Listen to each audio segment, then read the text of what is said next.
हा तुमच्या नवरा बायको मधला प्रश्न आहे, तुम्हीच सोडवा. मला खात्रीच होती तू माझीच बाजू घेणार. पण तू एकटा जाणार नाहीस. तुझ्या बरोबर जानकी आणि अमृता सुद्धा येतील. या घरात एक खुनी गुन्हेगार राहतो. याच घरात थोडा स्क्रू ढिला झालेली एक बाई सुद्धा राहते. आणि या सगळ्यांना मागे टाकून एक मोलकरणी या घराला चालवते. तरी सुद्धा तुम्हाला याच घरात राहायचंय. नाही साहेब, मी माझं कर्तव्य बजावलं होतं आणि आणखी एक कर्तव्यच बजावायला मी इकडे आलोय. साहेब, तुम्ही तुमच्या भावाला नाही, एका गुन्हेगाराला पाठीशी घालताय. आणि तोही एक असा गुन्हेगार जो पुन्हा केव्हाही तुमच्यावर पलटवार करू शकतो. तो माझा भाऊ आहे. हो, आणि कदाचित त्यामुळेच तुम्हाला या प्रकारातलं गांभीर्य अजून लक्षात आलेलं दिसत नाहीये. नाती कशी जपायची ते मला कळतं. Please take care of yourself. स्वतःच्या डोक्यावर पिस्तूल रोखून परशुने चाप ओढला. जर मी 1 सेकंद जरी उशीर केला असताना तर काय अनर्थ झाला असता. म्हणजे तुला असं ठाम वाटतंय? 100%. आणि आत्याबाई, जानकीच्या कुंकवाचं कवच आहे ना मला. अरे कवच कुंडल होती म्हणून कर्ण वाटेल त्या युद्धात नाही उतरला. मी नाही येणार तुझ्या बरोबर. जा तू इथून, जा. हा माणूस काय इथे उभा आहे? मला त्याची खूप भीती वाटते.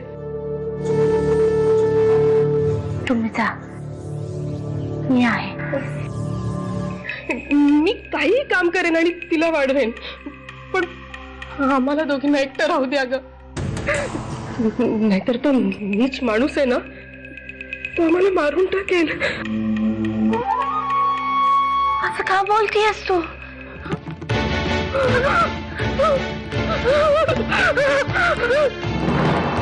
तुमच्यावर हल्ला झाल्यानंतर राघोबा आंबुरेचं मुंबईत येणं, तुम्ही ज्या वॉर्डमध्ये होता त्याच वॉर्डमध्ये नाव बदलून वनिताने नर्स म्हणून जॉईन होणं, आणि आता राघोबा आणि वनिता यांचं गायब होणं, या सगळ्या विचित्र घटना आहेत साहेब. यात परशूचा काय संबंध?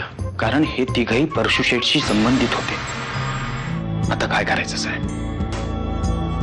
परशूवर लक्ष ठेवा. त्याचा दिगंबर घमंड होऊ देऊ नका. घरात व्हीलचेअर मध्ये बसून असलो तरी मुंबईच्या किनारपट्टीवर आदळणाऱ्या प्रत्येक लाटेची खबर असते मला. तुम्ही जर सा गोळे सा इथं माझ्या छाताला उतरव, संपून टाक मला. पण काही झालं तरी पोरीला अंतर देऊ नको. ती तिकडे हंबरडा फोडती आईसाठी, मला बघवत नाही. या, या.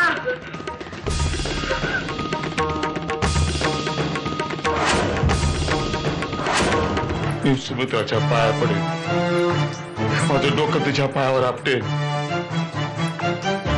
पण तिला घेतल्याशिवाय मी इथं जाणारच नाही. माझा न्याय करा, माझ्या पोरीला न्याय द्या. तुला सुपारी देत नाहीये. काय करतो, कुठे जातो, कोणाला भेटतो, माहिती काढायची. काम होणार साहेब. खूप वर्षांनी काम देतोय तुला. बघू तुझ्या अंगात पूर्वीची रग आहे का.